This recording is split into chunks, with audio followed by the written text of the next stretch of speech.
Bismillahirrahmanirrahim. Assalamualaikum warahmatullahi wabarakatuh. Innal hamdalillah nahmaduhu wa nastaghfiruh wa na'udzu billahi min shururi anfusina wa min sayyiati a'malina may yahdihillahu fala mudilla lahu wa may yudlil fala hadiyalah. Asyhadu an la ilaha illallah wahdahu la syarikalah wa asyhadu anna Muhammadan abduhu wa rasuluh.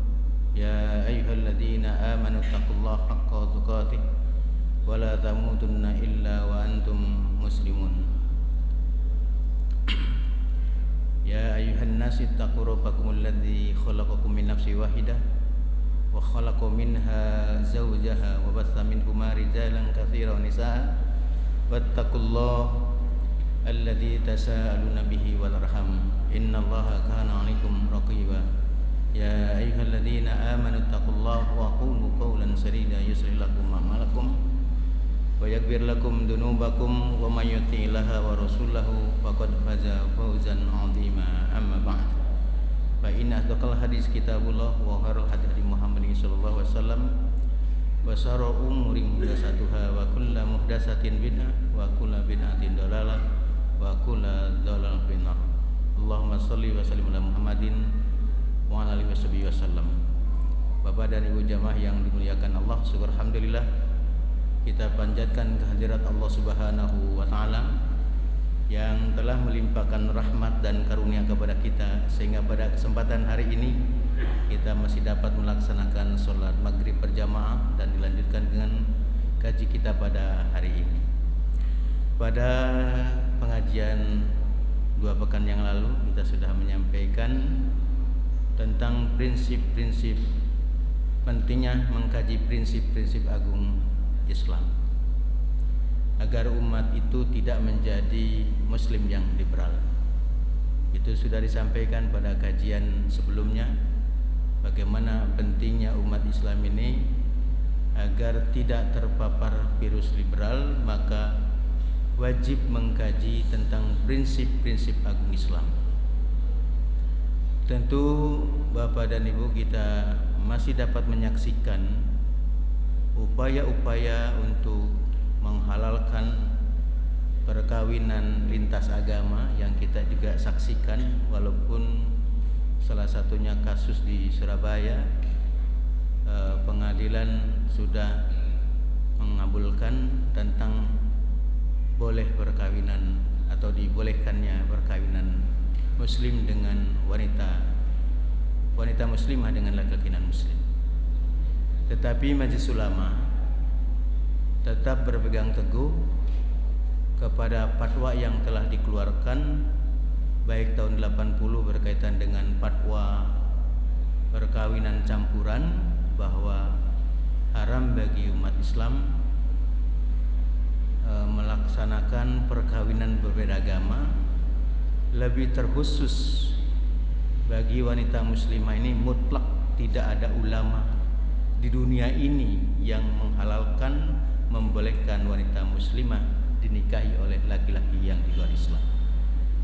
Begitu juga dengan fatwa tahun 2005, karena melihat perkembangan adanya buku fikih lintas agama yang mempropagandakan bolehnya perkawinan beda agama, dan sudah langsung dipraktekkan sebagaimana perkawinan laki-laki muslim menikahi wanita Konghucu.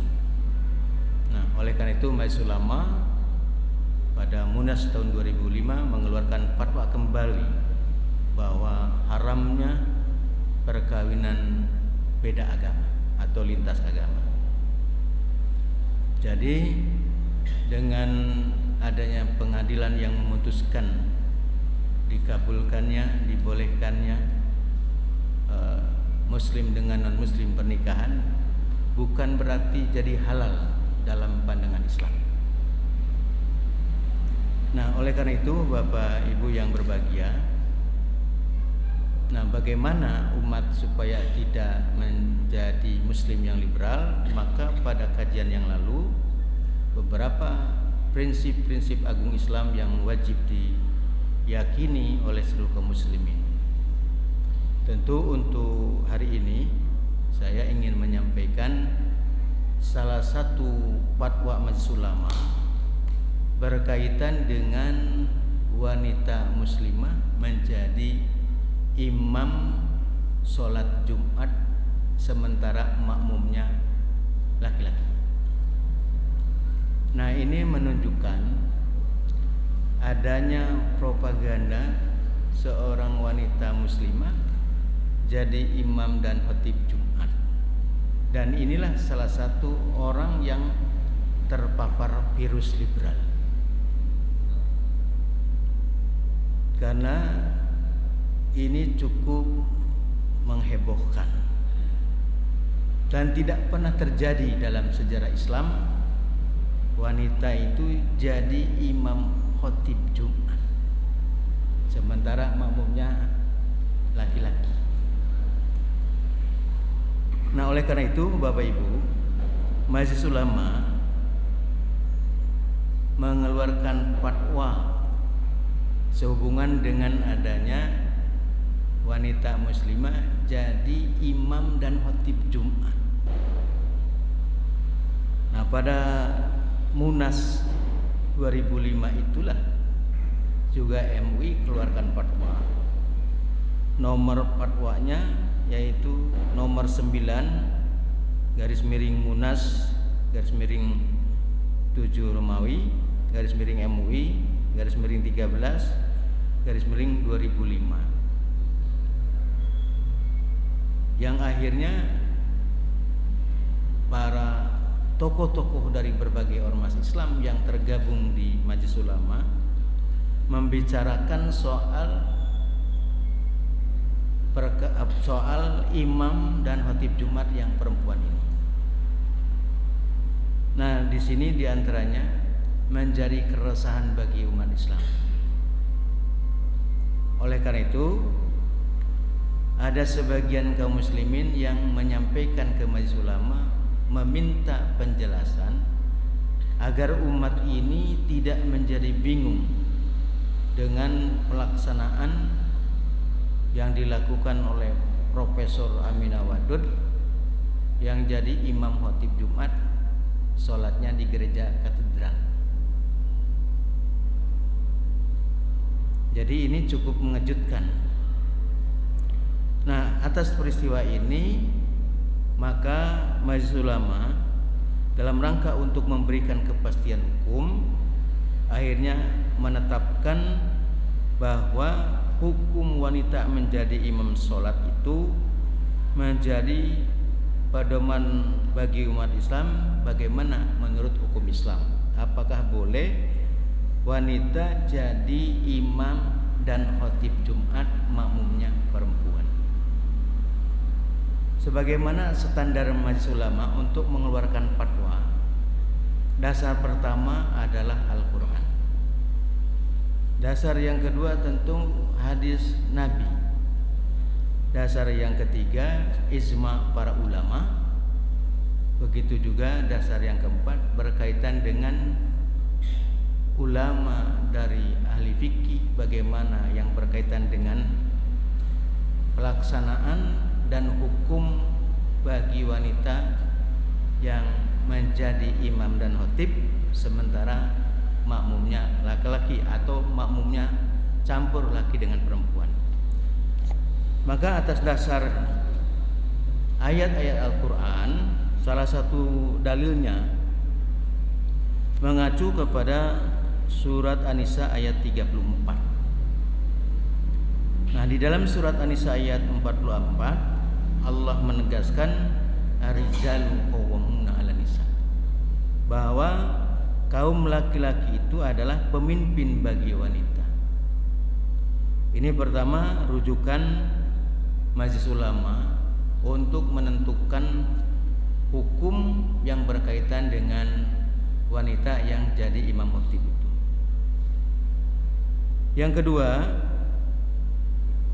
juga berdasarkan beberapa hadis Nabi, antara lain hadis riwayat Abu Daud dan Al-Hakim, di mana Rasulullah SAW memerintahkan Ummu Waraqah untuk menjadi imam bagi penghuni rumahnya. Ini hadis yang pertama yang berkaitan dengan Rasulullah menegaskan, memerintahkan kepada Ummu Waraqah untuk menjadi imam bagi penghuni rumahnya, yang diriwayatkan oleh Abu Daud dan Hakim. Yang kedua, juga berdasarkan hadis riwayat Daruqutni bahwa Rasulullah SAW memerintahkan Ummu Waraqah untuk menjadi imam bagi perempuan di rumahnya. Ini dasar yang kedua, hadis yang berkaitan bahwa Ummu Waraqah hanya jadi imam, makmumnya khusus untuk perempuan. Nah, yang ketiga juga hadis riwayat Ibnu Majah bahwa Rasulullah SAW bersabda, janganlah seorang perempuan menjadi imam bagi laki-laki. Jadi berdasarkan hadis ini, wanita tidak bisa jadi imam, termasuk sholat wajib, bukan sholat Jumat. Juga makmumnya laki-laki tidak bisa. Nah, yang keempat, Rasulullah SAW bersabda, di mana yang berkaitan dengan sholat yang imamnya perempuan, maka dijelaskan cara makmum mengingatkan imam yang mengalami kekeliruan adalah dengan membaca tasbih bagi makmum laki-laki dan bertepuk tangan bagi makmum perempuan. Ini hadis riwayat Muslim. Kemudian yang kelima, Rasulullah SAW bersabda, saf atau barisan dalam sholat berjamaah yang terbaik untuk laki-laki adalah saf yang pertama yang paling depan, dan saf yang terburuk bagi mereka adalah saf yang terakhir yang di belakang, tentu bagi wanita. Sedangkan saf untuk yang terbaik untuk perempuan adalah saf yang terakhir. Nah, oleh karena itu sudah kita bisa bayangkan Bapak Ibu, seandainya wanita jadi imam, makmumnya laki-laki di belakang, udah pasti tidak akan khusyuk itu. Nah, dalam hadis yang tadi saya bacakan ini hadis riwayat Bukhari ya. Jadi wanita itu kalau jadi makmum pun harus yang di belakang. Apalagi jadi imam itu tidak bisa. Yang keenam, berdasarkan hadis riwayat Muslim, Rasulullah SAW bersabda, sholat dapat terganggu oleh perempuan, oleh anjing dan juga himar. Yang ketujuh, Rasulullah SAW bersabda, melaksanakan sholat yang paling baik bagi perempuan adalah dalam kamar rumahnya. Ini hadis riwayat Bukhari. Nah, beberapa hadis ini menerangkan bahwa wanita itu tidak bisa jadi imam sholat kalau makmumnya laki-laki, atau makmumnya campur perempuan dan juga ada laki-laki. Yang ketiga yang menjadi dasar majelis ulama untuk mengeluarkan fatwa, selain dalil Al-Quran dan juga hadis Rasulullah SAW, juga yang berkaitan dengan ijma para sahabat, bahwa di kalangan para sahabat tidak pernah ada wanita yang menjadi imam sholat di mana diantaranya makmumnya adalah laki-laki. Para sahabat juga berijma bahwa wanita boleh menjadi imam sholat berjamaah yang makmumnya hanya wanita. Nah, sebagaimana Aisyah dan Ummu Salamah juga mencontohkan itu. Jadi tidak pernah ada dari zaman Nabi sampai zaman para sahabat bahwa wanita itu menjadi imam sholat bagi makmumnya yang laki-laki. Nah, ini berkaitan dengan ijma dari para sahabat. Kemudian yang berkaitan dengan fatwa ini yang akhirnya Majelis Ulama memutuskan bahwa wanita menjadi imam sholat berjamaah yang di antara makmumnya terdapat orang laki-laki, hukumnya haram dan tidak sah. Nah, sehingga ini harus menjadi rujukan bagi kaum muslimin bahwa wanita itu tidak bisa jadi imam sholat, apalagi sholat Jumat yang makmumnya laki-laki ataupun campur laki-laki dan perempuan. Jadi dalam fatwa ini ditegaskan hukumnya haram dan tidak sah sholatnya imamnya perempuan, makmumnya laki-laki dan juga mungkin campur laki dan perempuan. Jadi bukan tidak boleh wanita jadi imam. Maka dalam poin terakhir dalam fatwa ini, wanita menjadi imam sholat berjamaah yang makmumnya wanita hukumnya mubah. Jadi yang hukumnya haram dan tidak sah itu kalau wanita jadi imam sementara makmumnya ada laki-laki atau semuanya laki-laki, itu jelas sholatnya tidak sah dan hukumnya haram. Nah, kenapa ada yang demikian? Karena inilah salah satunya agenda daripada Yahudi untuk merusak akidah kaum muslimin ini dikembangkan lewat gerakan yang namanya program Libarim. Nah, yang berkaitan dengan perkembangan sekarang ini, kenapa ada seorang profesor doktor punya pondok pesantren tapi ikut mempropagandakan bahkan jadi makelar perkawinan wanita muslimah dengan laki-laki yang di luar Islam?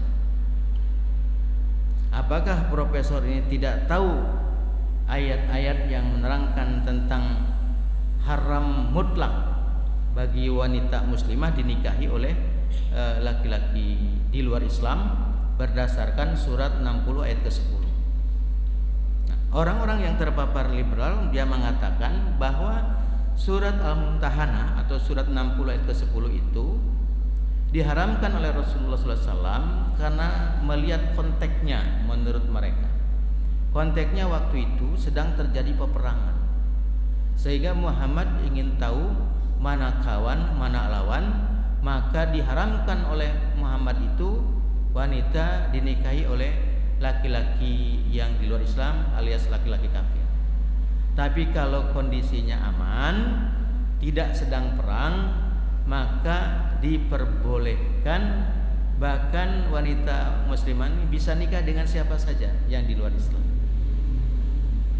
Nah, sebagaimana penjelasan dari Profesor Siti Musdah Mulia, jadi ini konteksnya waktu terjadi peperangan, maka diharamkan wanita muslimah dinikahi oleh laki-laki yang berislam. Tapi kalau kondisinya aman seperti Indonesia, tidak ada alasan. Makanya muncullah buku Fikih Lintas Agama. Nah, buku Fikih Lintas Agama ini tentu buku yang propaganda untuk bolehnya muslim ataupun muslimah menikah dengan orang-orang yang di luar Islam, dan bolehnya muslim untuk mengikuti perayaan agama-agama yang di luar Islam. Ini buku Fikih Lintas Agama. Nah, pada kajian-kajian sebelumnya sudah kami sampaikan, salah satu tim penulis buku Fikih Lintas Agama itu ternyata tokoh utamanya langsung Allah mengujinya, di mana putrinya itu ingin dinikahi oleh laki-laki Yahudi yang bernama David. Ketika putrinya menyampaikan kepada ayahandanya bahwa dia akan dinikahi oleh laki-laki Yahudi yang bernama David, rupanya tokoh sentral pembuat buku Fikih Lintas Agama, dia menyampaikan surat balasan dari putrinya yang berada di Amerika bahwa diusahakan David yang beragama Yahudi harus masuk Islam dulu. Artinya tokoh sentral yang menulis buku Fikih Lintas Agama, dia sadar betul bahwa wanita muslimah itu mutlak haram dinikahi oleh laki-laki di luar Islam. Sampai panjanglah suratnya, di mana upayakan David ini untuk masuk Islam. Nah, setelah masuk Islam baru umumkan kepada masyarakat secara luas bahwa dia telah masuk Islam. Coba Bapak dan Ibu bayangkan, dia mempraktekkan di lembaganya itu kawin beda agama. Ada yang Konghucu wanitanya, laki-lakinya Muslim, ada wanitanya Muslimah, laki-lakinya beragama Katolik. Itu waktu itu baru sekitar ratusan saja yang sudah dipraktekkan perkawinan beda agama. Tetapi sekarang yang pernah dia jadi contoh sebagai seorang Muslim yang menikahi wanita Konghucu, karena kalau berdasarkan surat Al-Baqarah ayat 221, wanita musyrikah ini tidak bisa dinikahi oleh laki-laki Muslim kecuali kalau dia sudah menyatakan beriman masuk Islam. Karena Allah menegaskan lebih baik kita nikahi wanita budak yang mukmin daripada menikahi wanita musyrikah walaupun menggiurkan hati. Tapi ternyata dia praktekkan. Kenapa ada anak alumni pesantren ini dia kekeh menikah dengan wanita Konghucu itu? Karena dia sudah punya pemikiran bahwa semua agama itu sama benar. Nah, sekarang yang sedang dikembangkan oleh orang-orang yang kena virus liberal ini, bahwa semua agama ini sama benar di mata Tuhan. Itulah yang dikenal dengan pahamnya disebut pluralisme agama. Dan itu sudah kami sampaikan bagaimana umat Islam ini supaya tidak menjadi Muslim yang liberal, maka pentingnya mengkaji prinsip-prinsip agung dalam Islam. Nah, salah satunya bahwa agama Islam itu telah sempurna. Kan kita juga tahu ada seorang profesor doktor punya pondok pesantren secara terang-terangan bahwa Islam itu agama yang tidak mungkin sempurna dan tidak akan sempurna. Itu sudah kita uraikan dalam kajian sebelumnya.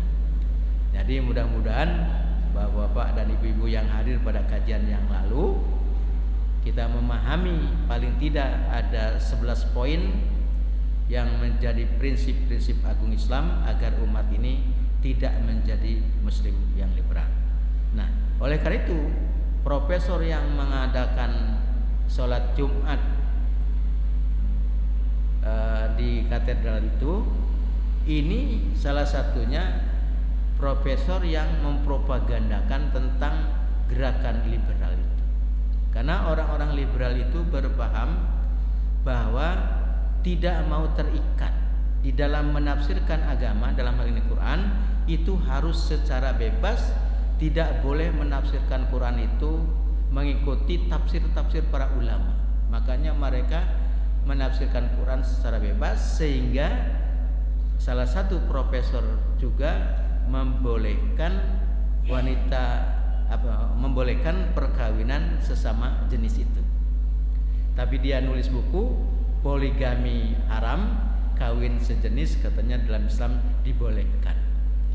Dan ini yang sekarang mengerikan ini Bapak Ibu, berkaitan dengan gerakan-gerakan LGBT ini.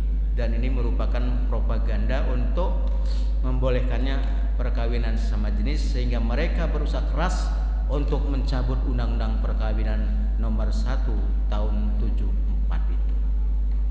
Kenapa undang-undang ini selalu digugat? Ya, termasuk yang sekarang menggugat ini adalah seorang yang beragama Katolik asal Papua, karena dia mau menikahi wanita muslimah mengalami kesulitan. Nah, sehingga menggugat kembali undang-undang perkawinan ini. Jadi sekali lagi Bapak dan Ibu, yang tadi kami jelaskan berkaitan dengan fatwa Majelis Ulama ini, jadi ditetapkan pada tanggal 28 Juli tahun 2005 tentang haramnya wanita yang menjadi imam sholat Jumat yang makmumnya laki-laki dan perempuan, atau makmumnya semuanya laki-laki. Tetapi hukumnya mubah, boleh wanita jadi imam sholat kalau makmumnya sama-sama wanita. Jadi ini sudah clear bahwa wanita itu hanya bisa jadi imam sholat kalau makmumnya perempuan. Tetapi kenapa ada orang yang melaksanakan seperti ini? Dan itu tidak pernah terjadi dari sejak zaman Nabi, zaman para sahabat sampai hari ini, tidak pernah ada. Baru sekarang, dalam artian masa-masa sekarang inilah adanya orang yang menghalalkan, dari mulai perkawinan sesama jenis, menghalalkan perkawinan wanita muslimah dengan laki muslim, termasuk mempraktekkan sholat Jumat yang dilaksanakan di gereja katedral. Ya, mudah-mudahan Bapak dan Ibu tidak ada pengurus masjid ini yang kena terpapar virus liberal ini, karena sudah ada di masjid lain pengurusnya ada yang sudah terpapar virus liberal, sehingga mengundang khotib Jumat yang juga khotibnya sudah punya pemikiran semua agama ini sama, dan mereka juga menyebarkan buletin-buletin Jumat, tetapi isinya, kontennya adalah tentang pluralisme agama. Dan indikasi-indikasi orang yang terpapar virus liberal, Bapak dan Ibu, tentu kita juga paham ya, tentang penggabungan salam agama-agama. Ini salah satu contoh orang yang terpapar virus liberal ya. Karena kalau tidak demikian katanya dianggap kita ini tidak toleran. Nah, ini mungkin beberapa yang berkaitan penjelasan kaji kita pada hari ini. Mungkin bagi Bapak dan Ibu barangkali ada yang ingin didiskusikan ya, kaitan dengan perkawinan beda agama, ataupun yang berkaitan akhir-akhir ini dikabulkannya, dibolehkannya oleh salah satu pengadilan, dibolehkan perkawinan berbeda agama. Tapi ingat, dalam Undang-Undang Perkawinan Nomor 1 Tahun 2004 itu, bahwa syarat perkawinan itu diantaranya ikatan laki-laki dan wanita, berarti harus yang namanya perkawinan harus ada laki-laki dan wanita. Nah, maka yang kawin sama jenis nggak bisa karena ada undang-undang ini. Yang kedua, sah perkawinan itu harus seagama. Harus seagama yang sesuai dengan hukum agamanya masing-masing. Jadi kalau dalam Islam wanita muslimah itu tidak bisa dinikahi oleh orang yang di luar Islam, maka menurut undang-undang ini tidak sah. Karena berdasarkan agamanya tidak sah, maka menurut undang-undang ini juga tidak sah.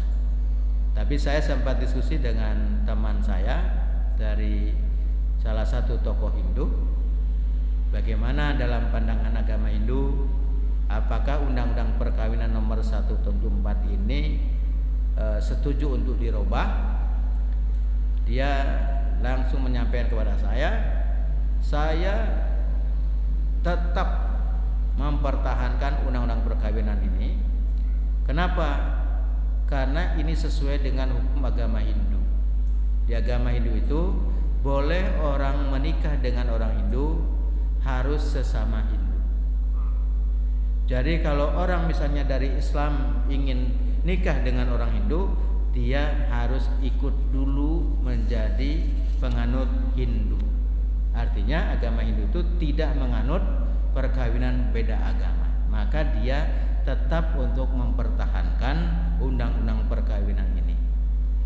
Nah, begitu juga tentu tokoh-tokoh Islam, ormas-ormas Islam, termasuk dalam hal ini adalah Majelis Ulama, tetap dengan ketentuan hukum Allah dan Rasulnya, bahwa perkawinan lintas agama, terkhusus lagi wanitanya adalah muslimah, tidak bisa dinikahi oleh orang-orang yang di luar Islam, karena jelas itu hukumnya haram. Mungkin ini Bapak dan Ibu, silakan kalau ada yang mau bertanya. Ya.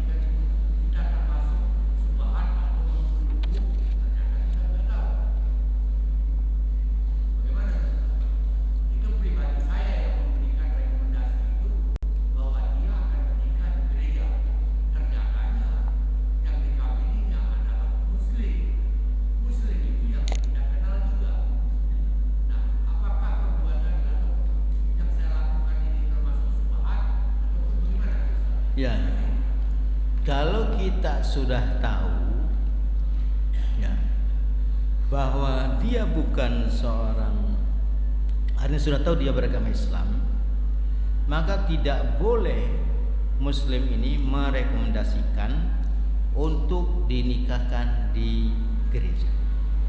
Jelas kita termasuk menolong, membantu yang Allah haramkan. Jadi bukan lagi subhat, itu termasuk justru ikut yang jelas-jelas keharumannya itu. Nah, bagaimana kalau tadi Bapak misalnya tidak tahu?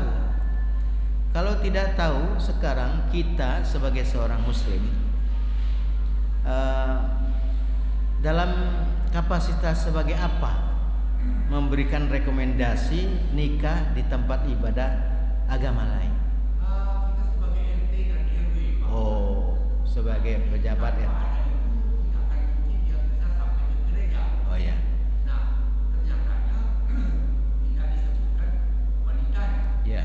Tapi setelah kita tahu, ya tetangga kita juga yang dikawinin. Nah, itu timbul pertanyaan pada diri saya. Ya. Banyak yang di lingkungan saya. Kita akan menolak. Kita telah ditunjuk. Kita punya SK. Nah, bagaimana? Ya. Baik. Kalau kita sebagai aparatur, katakanlah Bapak sebagai RT atau sebagai RW, ada warganya mau menikah, dan jelas misalnya dia agamanya jelas, kan tentu kalau sebagai RT kan tahu dari data-datanya itu ya. Kalau dia misalnya non Muslim, Bapak sebagai aparat RT ataupun RW merekomendasikan, kan mungkin ada minta izin kan, surat rekomendasinya dari pemerintah setempat, dalam hal ini paling terbawah adalah RT, nikah sesuai dengan agama mereka, itu tidak berdosa kalau itu sebagai aparat. Tapi kalau kita sudah tahu yang satunya adalah muslimah, satunya jelas non muslim, maka dalam Islam sudah jelas keharumannya. Kalau yang seperti itu sebaiknya tidak direkomendasikan. Kenapa? Karena jelas-jelas kita tahu bahwa dia muslimah. Lain halnya orang itu memang sudah pindah agama. Bisa saja mungkin dulunya Islam, tapi sudah pindah agama, berarti dia jadi pemeluk agama lain. Nah, itu lain halnya. Tapi kalau dia Bapak tahu dia adalah muslimah, ya kan, yang satunya calonnya adalah non muslim, jelas ini adalah larangannya jelas dalam Islam, maka sebaiknya untuk tidak direkomendasikan. Karena itu sudah menyalahi dari ketentuan pertama hukum agama kita. Ya. Jadi kita melayani ya yang tidak bertentangan tentunya. Karena undang-undang perkawinan juga menyebutkan bahwa perkawinan itu dianggap sah itu harus sesuai dengan agama dan kepercayaannya. Artinya kalau dua calon pengantin ini sudah seagama, nah Bapak nggak berikan rekomendasi, Bapak menyalahi. Karena undang-undang di negara kita membolehkan perkawinan itu kalau sesuai agamanya, sama agamanya. Artinya non muslim sama-sama non muslim. Nah, itu menurut undang-undang ini sah, boleh ya, karena agamanya juga membolehkan, begitu juga undang-undang membolehkan. Nah, yang sekarang ini kan ditabrak, Pak. Undang-undangnya sangat jelas bahwa sah perkawinan itu harus sesuai dengan hukum agamanya masing-masing dan kepercayaannya.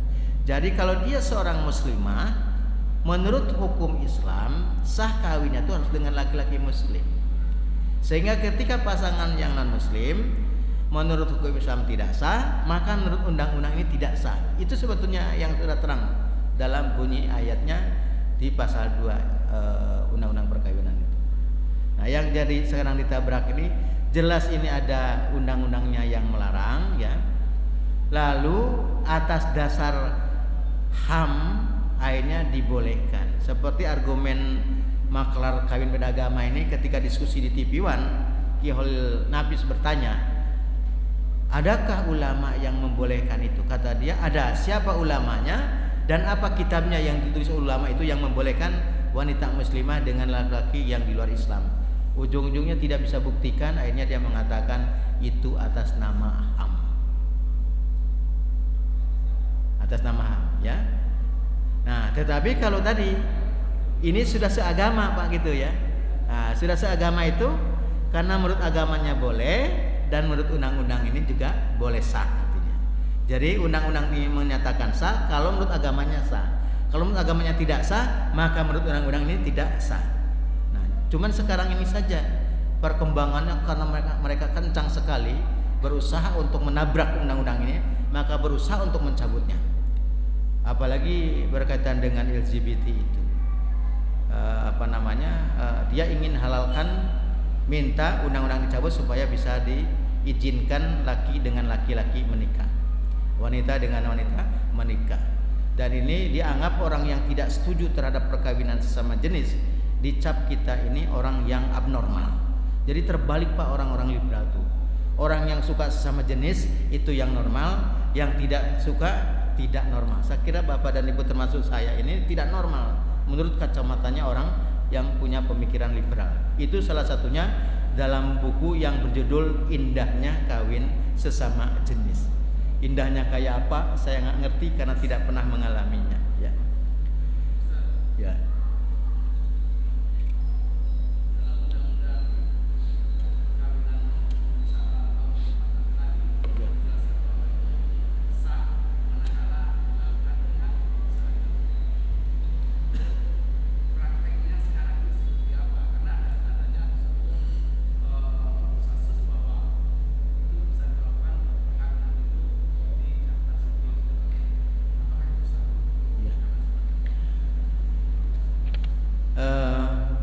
Perkawinan muslim sesama muslim dicatatkan di kantor urusan agama kan begitu. Adapun di catatan sipil yang dicatatkan itu bagi perkawinan di luar Islam. Bagi non muslim dicatatkan di catatan sipil perkawinannya. Nah, bagaimana kalau misalnya tadi yang berbeda agama, kan banyak tuh kalau dulu mau kawin beda agama para artis itu lari ke Australia, ke Singapura. Nah, itu kemudian balik ke Indonesia dicatatkan di catatan sipil. Atau sekarang misalnya kayak kasus yang teranyar ini dicatatkan di catatan sipil karena sudah diputuskan di pengadilan diperbolehkan. Nah, tentunya bagaimana pertanyaannya? Apakah sah perkawinannya? Walaupun itu dicatatkan di catatan sipil, kalau dia seorang muslimah nikah dengan laki-laki yang di luar Islam, tetap tidak sah menurut hukum Islam. Tetap hukumnya haram dalam Islam. Majelis Ulama tetap menfatwakan bahwa tidak sahnya, bahkan haramnya perkawinan bagi seorang muslimah dengan laki-laki yang di luar Islam apapun agama. Jadi tidak mengubah itu jadi halal Pak ya dalam hukum Islam. Tapi diizinkan dalam konteks itu, tapi dalam Islam tetap wanita muslimah itu sudah mutlak tidak bisa dinikahi oleh orang yang di luar Islam. Nah, makanya cara orang lain supaya bisa menikahi wanita muslimah ini, nah yang wanita muslimah ini harus ditarik dulu ke agama mereka. Nah, sehingga jadi seagama begitu ya. Namanya itu murtad ya. Makanya di sini Majelis Ulama tetap menyatakan keharamannya itu dalam rangka himayatul ummah, menjaga umat agar umat ini tidak murtad. Karena apa? Dengan adanya perkawinan muslimah dengan laki-laki non muslim, walaupun dia tetap beragama Islam, akan lahir dari rahim muslimah anak-anak yang tidak beriman kepada Allah. Makanya itu kemadaratannya. Dan pembolehan laki-laki muslim menikahi wanita ahlul kitab itu syaratnya wanita ahlul kitab yang muhsanah. Nah, jadi itu. Kalau di Indonesia ini tidak ada kesulitan cari wanita muslimah, nggak usah cari-cari wanita ahlul kitab. Tapi kalau di negara yang sulit mencari wanita muslimah, ada misalnya yang ateis, ada yang Nasoro, ada yang Yahudi, maka boleh menikahi wanita Nasoro. Tapi kalau di Indonesia, Bapak nggak usah cari-cari yang Nasoro. Mau 2, 3, 4 masih ada peluang. Jadi nggak ada halangan gitu ya nyari-nyari yang ini. Karena nyatanya Pak, coba Bapak bayangkan, kalau laki-lakinya muslimnya tidak paham agama Islam, sementara yang Nasoronya dia aktivis di agamanya dia, bukan lagi menarik ke dalam agama Islam, laki-laki yang muslimnya dibawa ke mereka. Minimal kan sudah kami jelaskan bagaimana perkawinan menurut di Katolik, kalau beda agama, di Hindu bagaimana, di Buddha bagaimana, itu sudah yang lalu disampaikan, sehingga kemadaratannya lebih banyak. Oleh karena itu para ulama tetap mengharamkannya dalam konteks kemadharatan itu. Jadi itu Pak Ji, kira-kira begitu ya. Baik Bapak dan Ibu, mudah-mudahan kita bisa memahami apa yang disampaikan ini. Tentu yang benar datang dari Allah dan Rasulnya, yang salah datang dari pribadi kami yang lemah. Mari kita jaga keluarga kita, anak cucu kita, jangan sampai keluar dari akidah Islam kita ya. Karena apa? Karena jujur saja, kalau orang sudah pemikirannya liberal, pindah agama tidak lagi masalah, kawin beda agama tidak menjadi problem, bahkan yang sesama jenis pun dihalalkannya. Sementara kambing saja tak suka sesama jenis. Mari kita akhiri. Subhanakallahumma wa bihamdika asyhadu an la ilaha illa anta astaghfiruka wa atubu ilaik. Assalamualaikum warahmatullahi wabarakatuh.